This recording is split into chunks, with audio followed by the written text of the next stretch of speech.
Hollywood's obsession with the 80s might as well be its own genre at this point. It feels like that decade never left us, and it doesn't look like it's going anywhere anytime soon. So let's talk about Lisa Frankenstein, the latest nostalgia-filled attempt to combine teen angst with big hair, bold patterns, and in this case, casual dismemberment. On paper, Lisa Frankenstein does look like a quirky premise right out of the 80s. It's 1989 and a misunderstood, angsty teenager finds herself befriending a reanimated corpse. Together, they embark on a murderous journey to find love, happiness, and a few missing body parts. Directed by Zelda Williams, the daughter of the legendary Robin Williams, written by Diablo Cody, and starring Katherine Newton and Cole Sprouse, the movie is a horror rom-com, light on the horror, heavy on the aesthetics, and classic movie inspirations. Think something like Warm Bodies in terms of tone. It is not scary at all, it's meant to be cute, funny, occasionally gross, but in this case, it's a lot more visually striking. Now, I do want to get into the many influences of Lisa Frankenstein and how specifically that referential approach affects the overall perception of the movie, but first, let me give you my quick overall take. The movie is fine. It's entertaining enough to watch once. It has some fun with its crazy premise and with the character stereotypes movies like this have. The misunderstood lead character, the evil stepmom, the out-of-touch dad, the shallow but well-meaning friend, who in this case is Lisa's stepsister. There's even a fun twist on the makeover scene, which is a trope I will always welcome.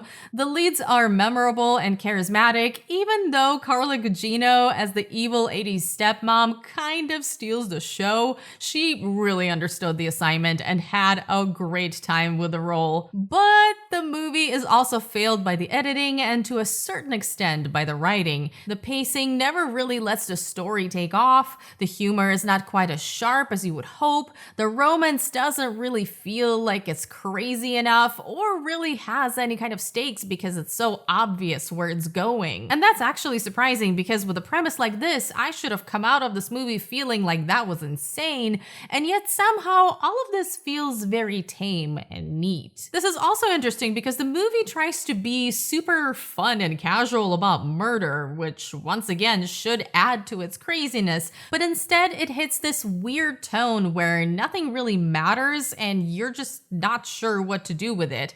It's not making any kind of statement to pass for some sort of satire, and it's not over the top either to take it towards being comically ridiculous. In almost every aspect, the movie just doesn't go far enough to take things somewhere interesting, and as a result, it eventually just starts feeling a bit aimless. For lack of a better word, it's missing some kind of spark to really bring this story to life. The other big issue I had with this movie, probably the biggest issue honestly, has to do with the way it uses its influences. Let me explain. Lisa Frankenstein definitely wears its influences on its sleeve. Even the title takes us back to Frankenstein, a timeless classic, mixed with the vibrant colors of Lisa Frank, which are both relevant to this movie. It's a mix of classic tropes packaged in bright colors. The movie pulls from multiple Frankenstein films as well as Mel Brooks comedies. It's got a bit of weird science and a lot of Heathers. A dash of Death Becomes Her as Day of the Dead plays in the background. It has Tim Burton written all over it, from Beetlejuice to Edward Scissorhands, and the lead character slowly but surely turning into Helena Bonham Carter. Even the creature is a little bit Sweeney Todd, which isn't 80s or 90s, but it's still on brand with Tim Burton. I mean, look at them. Look at these two. And here's the thing, I'm all for paying homage and respecting influences in the movie, and it is fun to discover Easter eggs as you're watching, but Lisa Frankenstein goes way beyond that. It's a movie that feels like a mashup of 80s and early 90s themed tropes and ideas without anything to make it stand on its own. It's a neat and clean version of the 80s that feels more like a themed Halloween party than anything remotely authentic. It's an idealized movie version of the 80s for the younger generation. It's mostly about the look, and it completely misses the point of its own references. And you might say, Mariana, why are you taking this so seriously? It's just a silly comedy. Not everything is meant to be deep and meaningful. To which I say, Sure, but when you position your movie next to something like Heathers, you immediately make that connection for the audience. And when you keep referencing all of these 80s and 90s classics, you are just inviting the comparisons. Let me stick with Heathers for a little bit.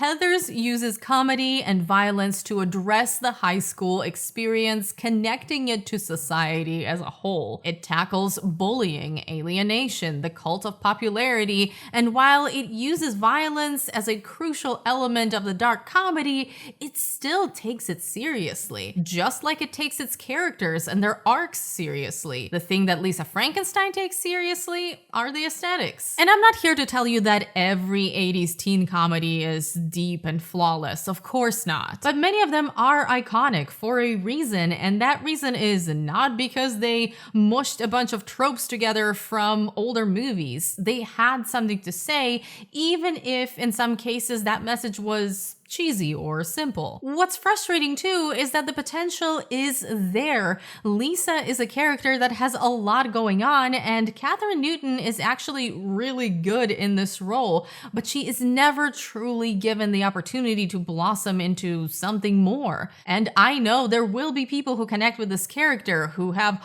already typed the comment of how much I just don't get it. Guys, I get it, I promise, but it doesn't mean I respond to it the same way. Also, can we just have higher standards for entertainment? Oh, look, a cool reference doesn't make a good movie. All it did for me is made me think of all these other movies that did all of this better, which is why I rewatched Heathers the next day after watching Lisa Frankenstein. It's a masterpiece. Look, there isn't anything terribly wrong with Lisa Frankenstein, and I think for a specific audience, this is going to be a lot of fun. I didn't hate it, I had some fun with it as well, and I love a vibrant visual treat of a movie as much as anyone else. I'm not even opposed to seeing an homage to a certain era of filmmaking or using established tropes from said era to tell the story. All of that can be done well, but I did find it disappointing, lackluster, and mostly just okay. Nostalgia is a powerful drug, and it is clear that the filmmakers have a lot of love and respect,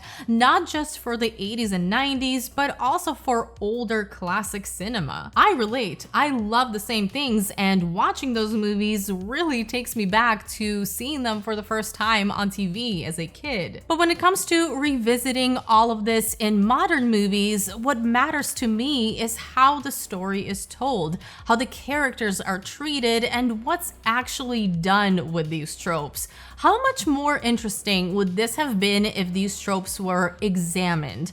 If the character types had a unique spin on them? What if it wasn't so clean and polished? What if the humor was rooted in satire that actually mattered? Because what is the point of reanimating the past if instead of really looking at it, all we do is stumble around a neatly packaged collection of references without actually giving them a new life?